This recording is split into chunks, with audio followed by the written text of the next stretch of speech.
नानीलाई पनि ढुङ्गा यसो बोक्न सिकाउने बाबाले चाहिँ सिकाउनु भन्नुभयो मेरो साथमा अनि ल्याएको खोइ भिड जानै पाएको छु बाबा एकछिनमा जाने जस तपाईँले पनि श्रमदाताको टी सर्ट लाउनु भएको रहेछ होइन लाउनै पर्ने रे अघि आयो फेरि होइन निकालेर अब रुल्सै भन्नुभयो घरको त रुल्स भयो नि त अब नलाउने तिमी नलाउने भन्नुभयो त्यही भएर नानीले पनि लगाइदिएर आएको नानीको चाहिँ पहिले 3 वर्ष अगाडि एउटा सानो बनाइदिएको थियौँ कि त्यही लगाइदिएर आएको अनि आज यो देख्दा कस्तो लाग्यो भाउजू तपाईँलाई रमाइलो लागिरहेछ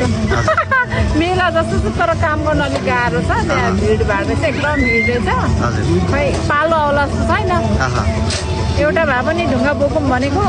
पालो आउला जस्तो छ नि तर आउँछ होला एकछिनमा यही हो आज बोकेर जान्छु ढुङ्गा केही न केही बोकेर जान्छु केही न केही अलिकति पसिना केही न केही भन्दा पनि गर्छु नै सक्छु नि त म होइन मतलब केही न केही त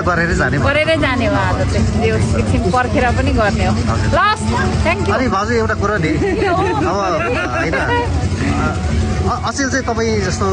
तपाईँ सफारीमै चढेर जानुहुन्छ सब्जीहरू किन्न गर्न होइन मान्छेले त चिन्छ नि त अचेल हिँडेरै जान्छु त्यही त हिँडेरै पनि जानुहुन्छ होइन मैले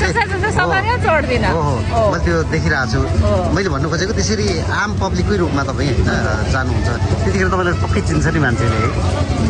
फरक पर्दैन चिने पनि कतिले भन्छ यसो हेरी म चाहिँ नदेखे जस्तो गरेर हिँड्छु फर्की हेर्नुहुन्छ सबैजना होइन चिनेकोले चाहिँ अब हामी आम म पनि जनतै हो आम मान्छे नै हो होइन हिँड्नुपर्छ नि एक्सर्साइज पनि हुने जहिले खुसी लाग्छ त्यस म हिँडेरै गए पनि चिन्दो त रहेछ नि त त्यति खुसी लाग्छ होइन नत्र त यसरी अब गाडीमै हिँड्दा त बिचरा देख्नु पनि पाउँदैन चिन्दैन पनि होला होइन म प्रायः गरेर फेरि टेम्पो ल हुन्छ